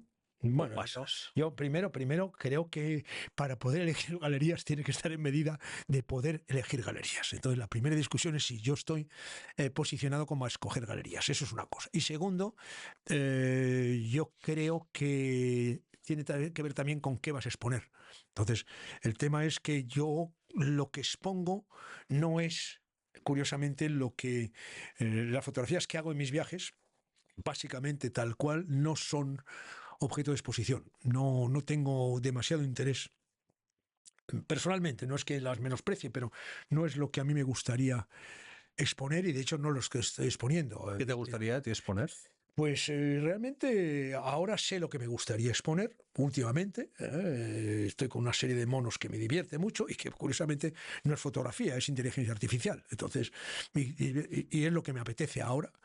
Posiblemente para llegar, ya veremos, pero yo creo, posiblemente como tú, que hay que hacer cosas y haciendo cosas surgen otras cosas. Entonces a lo mejor haces cosas y no son las que tenías que hacer, pero te llevan a otro sitio que es lo que tenías que hacer. Y creo también que otro problema que tenemos es la autocensura. O sea, si yo escucho a la gente, empiezo a censurarme. O sea, una cosa es no escuchar, pero si escuchas demasiado, empiezas a censurarte tú solo, que no necesitas que te censuren. Entonces, ¿qué me gustaría exponer? Pues mira, lo que expuse en su momento, que en efecto eran, sí, basado en una serie de fotografías que hice en un poblado arbóreo en Etiopía, que estaba relacionado con otra historia, que estaba relacionado básicamente con lo que ellos creo que sienten, o yo quería reflejar un poquitín lo que ellos sienten desde el otro lado del espejo. Cómo nos ven ellos, a través de lo que nosotros vemos en ellos, ¿no? Es un poco críptico, pero bueno, el que quiera más, que lo vea en la página web e intento explicarlo allí. Eso es un... Sí, porque sí que es verdad que en tu página web todas las fotografías no es que estén documentadas, sino están explicadas. Están explicadas. Y tienen un contexto bastante amplio de lo que, claro, de lo que es. Y al hilo de esto, un fotógrafo, ¿vale? Fotógrafo o un artista entra con la inteligencia artificial y empieza a desarrollar unas obras basadas en fotografía, por lo menos las que yo conozco, basadas en fotografía que evidentemente no podrías captar con tu cámara. ¿Por qué? Bueno, podría, pero con un enorme esfuerzo. ¿Me explico? No podrías, porque las que he visto yo realmente son una especie de, no sé exactamente si son simios, si son chimpancés, son chimpancés. muy orientados a Pero son muy realistas. a la hasta- película, Claro, a los la monos de- película sí, sí. del planeta de los simios, Claro, pero las son, últimas. no, sí podría sencillamente porque en monos así los han metido en naves espaciales y los han lanzado. Claro, ¿Me explico? claro. O sea, lo que difiere es el uniforme. Sí. Ya está. Y la paciencia infinita que necesitarías para tener un mono posando en una actitud retadora y simpática, ¿no? En un escenario tal. Entonces, sí. Entonces, ¿qué ocurre? Tuve una muy interesante charla de estas que hacemos entre amigos fotógrafos por internet hace nada, Sí. con un fotógrafo que también utiliza la inteligencia artificial. Estábamos hablando un poquitín de eso. Entonces, en este caso concreto, me ha permitido, en efecto, establecer un escenario y unos atrezos y unas cosas que muy difícilmente podría haber hecho de otra manera. No era imposible, pero era casi imposible. Entonces, ahí viene un poquitín la discusión en la que estamos. Yo creo que tú estarás en la misma, Ujú. en general, que estamos teniendo hoy. No sé cuántos años durará. Y es el valor de la inteligencia artificial es o no es, etcétera, etcétera. Entonces, ¿qué ocurre? La primera historia es la valoración que damos, lo que creo que no sé si hemos hablado antes o después de esta charla on the record, off the Ujú. record, Sí, sobre el valor de la técnica. sí. El valor de la técnica. Entonces, como creo que tú decías, y me parece muy bien, la técnica es una cosa que se da por Hecha. hecha en un nivel determinado de proficiencia artística. Entonces, eso, a partir de ese nivel ya no puntúa. Hay extraordinarios copistas que tienen una técnica más depurada posiblemente que el Greco porque son conscientes de lo que hacía el Greco, mientras el Greco a lo mejor ni siquiera lo era. Entonces son gente que hace maravilloso. Pueden encontrar las tintas que se utilizaban, o sea, son Sí. auténticos genios de la técnica, pero luego, en cuanto a la valoración entre comillas, artística, que luego es una gran duda, Ujú. pues ahí nos quedamos. Entonces, bueno, a mí me interesa mucho la inteligencia artificial. Nos estamos yendo del hilo porque me permite explorar unos universos en los que yo no estoy. Si yo fuera fotógrafo de estudio, Ujú. posiblemente lo que querría replicar son fotografías documentales. Una pregunta muy técnica. Entiendo que tú utilizas probablemente esa Midjourney, Sí. con lo que has hecho eso. En el prompt que tú has introducido, le dices la cámara a la inteligencia artificial con la que tú harías esa foto. Sí, lo que pasa es que tampoco tengo ninguna noticia de que eso de verdad funcione. Sí, sí funciona. Pues yo no se lo digo, pero a mí yo he funciona. probado diferentes cosas. Le he puesto cámara Sony, le he puesto el objetivo, le he puesto, o sea, he probado 63 cosas. No soy, a lo mejor no estoy utilizando la técnica Yo te voy a enseñar, ahora no, evidentemente, pero te voy a enseñar una aplicación que he desarrollado sobre todo para fotografía de estudio. Yo no sé nada de fotografía. Y en un momento determinado planteé cómo hacer fotografías de platos de comida. Si tú directamente utilizas la mezcla entre ChatGPT y Midjourney y le empiezas a establecer roles de todo lo que tú necesitas Ujú. y luego generas el prompt, automáticamente te va a salir una foto muy parecida, por lo menos a la que se parecería en concepto si utilizas una Nikon, si utilizas una Canon, si utilizas una Fuji, la que quieras. que- Pero primero le tienes que decir, eres un fotógrafo, o sea, prepara el set como si fueras un fotógrafo experto. Sí. Luego eres un cocinero con estos elementos. Y luego directamente eres un experto en Midjourney y me tienes que generar el prompt con la cámara que te ha definido el fotógrafo, con el objetivo, con la profundidad de campo Ya. y demás, más todas las connotaciones que te ha dado el cocinero que actuaba como 3 estrellas Michelin. De esa manera lo que te genera es un prompt Sí. con todas las características, con todos los fondos y con toda la historia que se ha ido definiendo en ese prompt. Y hombre, a lo mejor un experto, ya te digo, un experto en fotografía exacto que conoce exactamente la diferencia esencial entre Minolta, o sea, entre una Canon y una Sony, a lo mejor da con ello. Pero al común de los mortales probablemente. Vamos a ver, yo te entiendo y está bien porque es lo que yo hago. Mm. Yo lo que pasa es que a lo mejor sí lo hago. De hecho, lo que suelo tener son prompts sistemáticas donde varío parte del prompt, veo el resultado, lo voy guardando y así voy o mejorando o conduciéndolo. Entonces Sí. tengo una cámara, pero insisto, ya te digo lo que te he dicho, no he notado grandes diferencias, una lente, un ángulo, obviamente, en fin, cosas que todo el mundo que hace inteligencia artificial pone, Sí, un estilo plástico al estilo de, sí. por ejemplo, eso es, y luego trabajo. Pero los mejores resultados, no lo sé, sí, sí, pero depende, es que, pero no creas que profundizando en una línea llego a unos mejores resultados, pero la realidad es que cuando luego salto, si estoy haciendo monos con escafandra, Claro, hacer, hombre, es que la gente pone hacer monos con escafandra y sí, dice, no es del todo el claro, resultado. claro, pero si pongo monos en escafandra y mañana quiero gatos en una pecera, pues ya empiezo con otro lío otra vez. Entonces me tengo Ya. que tirar, lo digo porque la última vez que me divertí con eso era ahora este verano pasado, y entonces de pronto te tiras no sé cuántos días dándole y dándole y dándole en efecto al prompt hasta que el clic empieza a aparecer, el clic empieza a aparecer y tal. Pero bueno, Y hay un momento, yo es que soy un firme defensor de la inteligencia artificial porque cada vez veo que es más empática sí, y sí. nos sigue más. Es decir, me ha dado la sensación, y te digo que he hecho miles de imágenes a partir de un concepto. Sí que es verdad que es como si fuera entrenándose. Hay un punto que dices sí y a partir de ahí todo va para abajo. Es decir, ya llega un momento en el que si tú sigues haciendo los mismos prom y las mismas No. consultas y tal, llega un momento que dices, ¿qué cojones quieres más? Sí. Y va decayendo esa curva. Es decir, una vez más, a nivel artístico, creo que hay que saber decidir dónde está el punto. Y seguramente un trabajo de los artistas que se dedican y utilizan la inteligencia artificial es saber cuál es la buena Pero opción. ¿sabes qué pasa? ¿Sabes qué pasa? Pasa que yo no sé, ahora estamos saltando totalmente de temática, ¿no? Em, es que tiene que ver con lo de ser pintor, de eso sabes tú muchísimo más que yo, y dice, pero usted es pintor de paredes, es pintor de cuadros, es pintor de uñas, o sea, usted tiene un pincel. Sí. Pero tener un pincel no es ser pintor de una cosa, ser pintor y es no ser pintor. También, entonces, hacer fotografías hace muchos años. Estaba viendo yo la televisión con mi hijo Carlos. Hola, Carlos. Y estamos viendo la televisión con mi hijo Carlos. Creo que a la sazón tendría, qué sé yo, a lo mejor Carlos tenía 8 años, 9 años.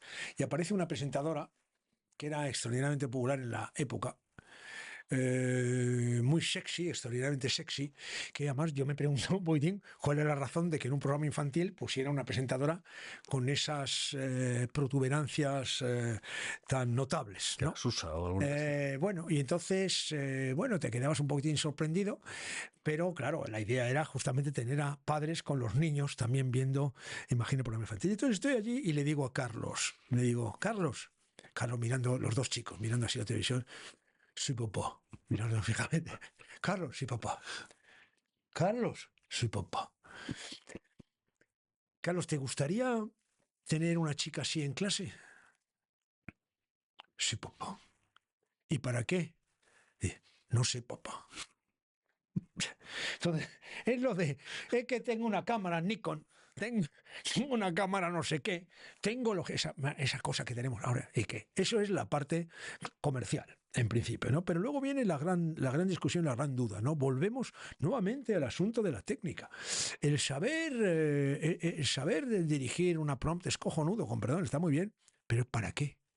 La pregunta es ¿para qué? Para hacer la fotografía perfecta. Pero ¿qué es eso de la fotografía perfecta? O sea, el tema es qué es lo que está enseñando esa fotografía, desde mi punto de vista. Entonces, a mí No, me no, pero interesa saber, vamos a ver. claro, Una cosa es, claro, es que hay varias partes. Es como en la fotografía y como la técnica en la fotografía. Tú tienes, por un lado, lo que es el concepto, que tú argumentas, es lo que te digo, tú ajá, argumentas, explicas y pones en contexto una imagen. Es que lo mismo lo haces con la inteligencia artificial. Y te digo, es que va a salir la foto perfecta. Porque otros 100.000 artistas han intentado hacer lo mismo. Y lo han hecho. Entonces, gracias a eso, tú lo que tienes que decidir es el camino que tiene que coger la inteligencia artificial para darte la foto que tú necesitas. Pero perfecta, técnicamente perfecta, dices. No, técnicamente yo ni siquiera me baso en Pero algo. ¿qué es la foto perfecta? Hombre, la foto perfecta, la foto que englobe todo lo que tú quieres transmitir. Bien. Eso es lo que se busca. Bien. Tú, por ejemplo, si estás haciendo está muy monos bien. con escafandra, Sí. si tú estás haciendo monos con escafandra, pues dices, hostia, a mí es que me gustaría que en la escafandra de alguna manera hubiera una luz tenue que pasara de lado y tal. Hombre, eso es el concepto que tú buscas. Sí. Otra cosa es que yo no te estoy hablando de que sea a nivel técnico, porque no creo tampoco en ello. O sea, no sé si existe un cuadro perfecto, no sé si existe una música perfecta. Lo que consigo con eso es la música la música o la obra que yo estoy buscando. Eso es lo ideal.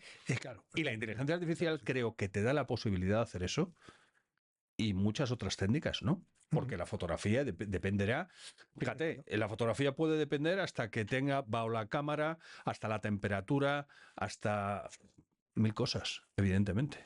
Hasta el RAW, o hasta el metadato, o hasta la localización. Evidentemente, claro que sí. Pero sí que lo puedes, creo que se puede llegar a encontrar. ¿Cuántos monos tienes en la colección? ¿O te has basado en unos? No sé cuántos monos tengo. No va por colección. No. En este momento tengo, que va. Acabo de hacer 3 monos que van así, ya está, nada más. No. Creo que he visto unos, no, dos. No he visto. Tengo, por eso, va poquito a poco, muy poquito a poco. Pero no van a ser personajes o no está vinculado. No he leído ninguna historia. No sé lo que van. Bueno, sí, miento. Tengo hay una serie que está terminada. Ajá. Que no sé en este momento ni siquiera cómo, no recuerdo ni siquiera cómo se llama. Pero entonces es una historia, es una, ¿cómo se llama esto? Tiene un momento, es una especie de pseudonarrativa, se llama Storytelling lo llaman. No, se llama docuficción, ¿de acuerdo? Es una falsa narrativa documental sobre un trabajo de la CIA, eso está en mi página web también, un trabajo de la CIA donde lo que están alterando es a un chimpancé. Esto está conectando en referencia a los experimentos que había en los 60 y los 50 y tantos, con los primeros monos que mandan, y con los primeros experimentos que hace la CIA, ya había hecho anteriormente, pero con sustancias químicas para alterar la voluntad de, etcétera. Entonces, genera una historia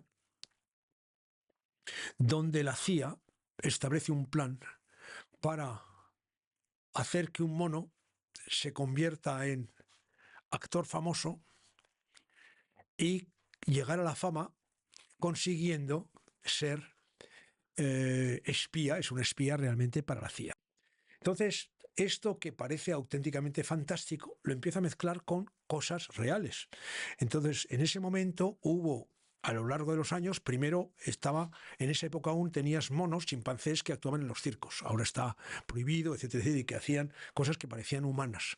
Pero luego también hubo un mono que fue famosísimo en los años 70, donde unos investigadores de universidades importantes americanas estuvieron educando al mono con la idea de enseñarle al mono un sistema de lenguaje de signos.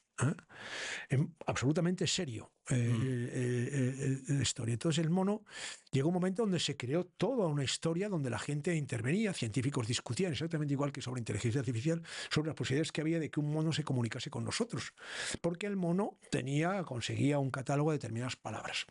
El mono luego fue pasando de casa en casa porque intentaron socializarlo metiéndolo en casas de humanos y el mono terminó siendo esquizofrénico y muy agresivo. Y ese episodio terminó, es un episodio real. Y luego hay otro creo que era Edmund Morris, el del mono desnudo, el famoso, creo que un etólogo, donde el tío tiene un mono y le hace pintar. El mono hace unos cuadros determinados y consigue venderse por miles y miles de libras esterlinas sus monos. Entonces todo eso lo uno, me voy a los archivos de la CIA y Me voy a los Claro, archivos es de que la está CIA. todo documentado, efectivamente. Claro, me voy a los archivos de la CIA y partiendo de los archivos de la CIA genero mediante inteligencia artificial con ChatGPT, le digo es profeso, o sea, lo que quiero es que eso haya sido redactado por inteligencia artificial.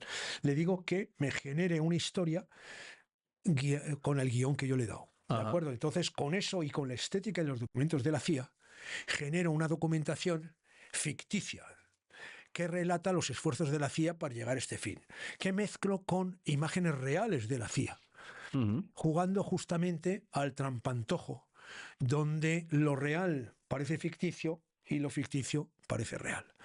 Y eso es lo que a mí me mola en general, o sea, a mí me divierte mucho más ese recorrido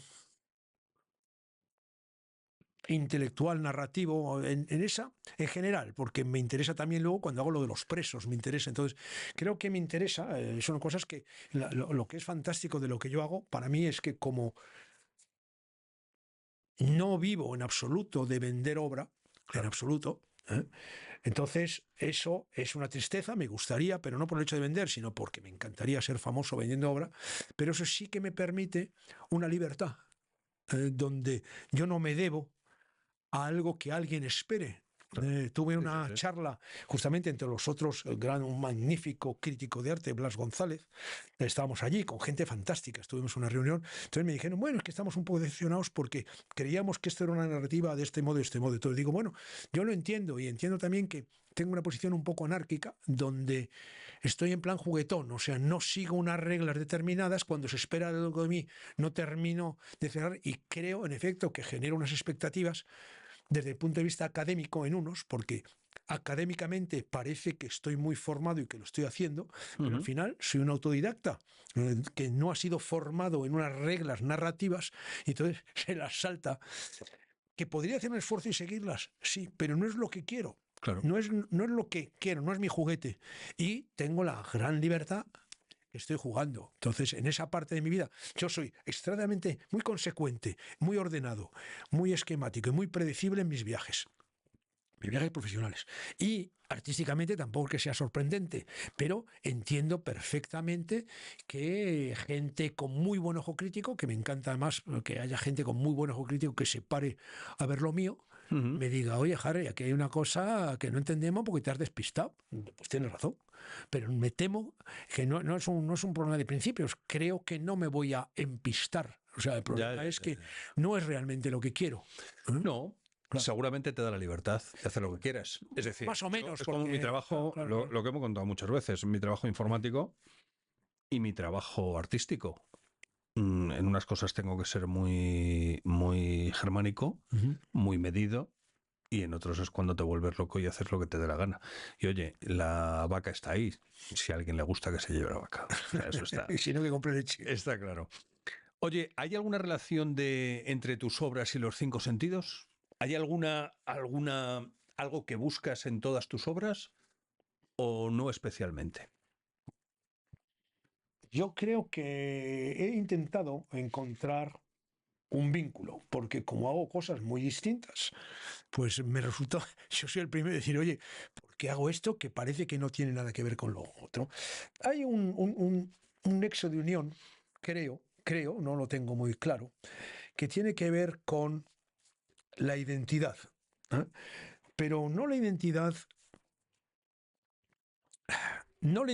como argumento político. Me explico, porque cuando hablas de identidad, inmediatamente saltamos a No, a nivel artístico se entiende lo que es identidad, identidad identidad. corporativa, Porque yo identidad. soy hijo de húngaros, nacido en Francia, judío, casado con una católica, viviendo en España.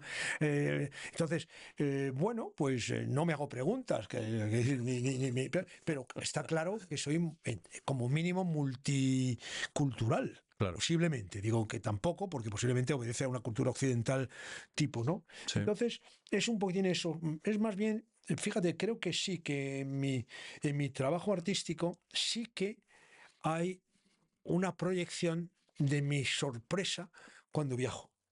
Esto es cuando estoy en Cuba y no tiene por qué ser un, entre comillas, salvaje. Muchas veces es una casa. Estoy en una casa en Cienfuegos o en Trinidad, no sé, y veo que esa casa, hago una foto. Ah, qué interesante, hago otra foto. Y de pronto me doy cuenta que las fotos son de casas distintas que son iguales. ¿Verdad? ¿Y por qué? Porque no te das cuenta, estás allí, estás inmerso. ¿Y por qué? Porque en Cuba, como no está todo pensado pues para ahorrar también costes y tal, se generan unas casas que tienen una estructura constructiva básicamente igual. Entonces te das cuenta que has visto una casa que tiene 2 columnas, otra que tiene 3 columnas, pero es la misma caja, Ya, ya, ya. con el mismo número más o menos, con la misma entrada, una tras otra, ¿no? Y entonces es un poquito eso, dice, ¿y qué es? Pues cada casa quiere tener un elemento identitario distinto. Me explico, esa es una historia. Entonces, Ajá. eso me llama la atención. No sé en qué terminará porque tenía un proyecto de unir luego a los habitantes de la casa con, etcétera, etcétera. Luego tengo a los presos. Hago una cosa y digo, anda, él te la ha dado por hacer casas. Y luego hace presos. Son presos. Ah, ya, pero es que resulta que cada preso que compongo allí son tíos que están condenados y cuya cara está compuesta en la parte superior o inferior, depende, bueno, ambas, o sea, es blanco y negro. Es blanco Ujú. y negro. Y unas veces es mujer y hombre. Es un asunto que he hecho hace 10 años. Lo digo para salvarnos un poquitín de la moda Sí, sí, nuevamente, sí, porque sí, cada sí, cosa sí, que sí. hablas parece ser que tiene que estar ligada a una moda actual de género, de identidad. No, mire usted, no, no se trata de eso. No tengo ningún interés en la política identitaria. Pero nuevamente es, ¿y este quién es? Es un preso, pero es una persona, tiene la misma mirada. Entonces, nuevamente es mi sorpresa. El mono, nuevamente lo mismo. El mono, que parece un ser humano, pero que no es un ser humano. Entonces, es curioso. Entonces, yo no sé si es que está muy rebuscado y soy yo el que ha encontrado esa unión después de mucho sufrirlo, lo cual también me sirve, o realmente es una proyección de ese asombro que tengo yo por cuestiones, porque claro, básicamente cada vez que voy allí, voy a un sitio, allí, a donde sea, me encuentro con una gente que parece que no se parece nada a mí, pero que es igual que yo. Claro, cuando la gente dice, ¿cómo te manejas? Es muy sencillo, son como yo. Claro. Son como yo, tienen una familia parecida a la mía, Pero tienen entonces, unos... vuelvo, Claro, vuelvo a lo mismo. claro. Es captar la esencia de algo, no del entorno, probablemente, no de la persona, pero a lo mejor sí la esencia de ese concepto, ¿no? Puede ser. Pues puede ser. Oye, ¿y un aroma? ¿Un aroma en alguno de tus viajes que te haya llamado la atención o Y con lo que hombre, te quedas? sí, hay uno para toda mi vida. Además, yo creo que lo pienso y me emociona. Y es anterior a mis viajes. Hace mil tropecientos años estaba con mi mujer y mis hijos en Myanmar. Es cuando se podía ir, porque Myanmar desgraciadamente está en guerra y no hay quien vaya, el país más fascinante del mundo. Yo nunca he conocido nada como Myanmar. Y estoy, no me acuerdo dónde, y desde mi hotel, un magnífico hotel, de estos de cadena americana, yo veía un templo allá abajo, un templo allí. Entonces, un día a las 5 de la mañana, de noche, agarro mi cámara, tenía una Canon entonces, mi Canon, le digo lo de tu Canon y tal, no sé qué, un Canon, tenía una Canon, y me voy. Mi mujer, que como dices, ¿está acostumbrada? Sí, está acostumbrada porque hacía cosas que no tenían ningún sentido ya entonces. Me voy, ando y me voy acercando en la oscuridad total y veo al templo y hay una puerta y hay una monja budista. Las monjas budistas habitualmente no se comunican con hombres. ¿Se acuerdan? ¿No? Así. Entonces, fíjate, desde el quicio de la puerta, de la entrada del templo, me hace una señal para que entre. Hostia. Yo entro y empiezo a seguirla. No hablamos el mismo idioma, ¿no? Yo muy nervioso con mi cámara y tal. Empiezo a abrir una puerta, abrir otra puerta, etcétera, etcétera. Y de pronto llego a un sitio donde es una sala grande, pues 5 veces más grande que esto, imagínate, donde había en el medio, como una especie de mesa redonda en el suelo, con unas personas sentadas abajo, sentados en el suelo, acólitos y tal, y había un tipo en una especie de pedestal grande, sentado en posición de loto, sentado allí, que era claramente el jefe monje de esa congregación allí, ¿no? Entro con mi monja y estoy al lado y veo que el monje mira a la monja con una cara de mala uva impresionante, como diciendo, pero ¿y esto qué? ¿Cómo me traes este tipo aquí? No llego allí y eh, digo, tengo que hacer algo para romper lo que te digo, que me gusta romper mucho las previsiones, ¿no? Sí. Entonces cojo, le doy con mucha parsimonia mi cámara a la monja y me voy acercando al monje budista que está allí. Y cuando está el monje budista allí, qué suerte vas a tener porque por casualidad nunca llego encima. Me acerco al monje budista que está, me mira con horror porque a un monje tú no le tienes que dar dinero. Entonces me acerco, me remango le enseño la moneda y me acerco hacia él. El tipo me rechaza, yo cojo, me acerco, le hago la historia de la moneda, termina la moneda y hace eso exactamente. El monje coge, empieza, me mira, porque estaba mirando así y tal, se empieza a partir de risa y se da de golpes en la cabeza. Los otros que están allí comprenden que el hielo se ha roto y se empiezan a reír también. El monje coge, agarra la cámara de la monja, me la da otra vez, me agarra de la mano y me empieza a llevar por el convento y empieza a abrir celdas donde están los monjes durmiendo y los empieza a despertar para que yo les haga fotos. Hice las peores fotos de mi vida porque estaba tan nervioso y sabía tan poco de lo que estaba haciendo que hice unas fotos de... Pero tú fíjate qué historia, o sea, estar en un templo budista o un monasterio budista, me lo sacan, empiezo a hacer fotos y tal. Y yo, excitadísimo, nerviosísimo, haciendo unas fotos horrorosas, salgo de allí y al salir es cuando me doy cuenta que la monja que me había recibido era guapísima, bellísima, con rapadas, guapísima. Y según salgo al jardín y en el jardín me para y me hace así. Entonces entiendo que me está diciendo que cierre los párpados, ¿no? Entonces cierro los párpados y de pronto el olor a mango llena todo el espacio y se me ha quedado para la vida. Entonces tú decías, un aroma, el olor a mango saliendo de un templo budista porque eran todo mangos. Esa es la historia. Hostia. Sí. ¿Y qué has probado en todos esos sitios que no puedes olvidar? ¿Una comida o un gusto? Sí, Algo... sí. He probado, que no puedo olvidar, desde luego, he probado un escorpión asado en China. Y es tan malo como parece. Es horroroso. O sea que no, Es horroroso. te lo recuerdas por malo. Lo recuerdo por malo. ¿Y has tocado algo que te haya llamado la atención, no te haya marcado? ¿Al tacto? He tocado algo. Buena pregunta, por lo menos original la pregunta. Estoy convencido que los 5 sentidos... Nada de lo que pueda hablar en una entrevista. Que no puedas, ¿no? Los 5 sentidos, y contestando a estas preguntas, y además es que estoy totalmente convencido de que ayudan a conocer a una persona. No, es muy inteligente. Y te digo por qué. Porque en efecto trascienden la barrera y van directamente a la parte emocional. Está bien pensado. Totalmente pensado.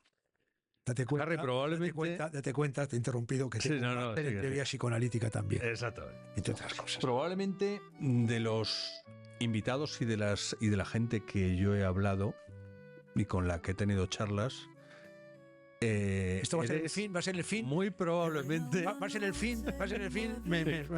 ¿Es por el frío? Muy probablemente ha sido el que... Y es una de las pocas personas que son capaces de callarme. Es verdad, ¿eh? Pero te lo digo sinceramente, es siempre un privilegio hablar contigo. Aprendo un montón, me lo paso muy bien. Y lo que más me llama la atención es eso, que no dejas hablar. Bueno, te advierto que es lo mismo que lo has dicho al del podcast anterior y al otro a lo que yo no, te digo yo que no. Bueno. Lo dicho, Harry, ha sido un placer tenerte aquí. Muchas gracias. Y seguro nos veremos en otra hablando de más cosas. No hemos terminado, creo que no hemos terminado con el disco duro. Nos faltan el disco duro. Nos faltan 10 o 12 temas. Seguro que sí. Muchísimas gracias, Harry. Gracias. Hasta pronto. Castro. La mancha que nunca se olvida. Castro en la madrugada, capturando la vida.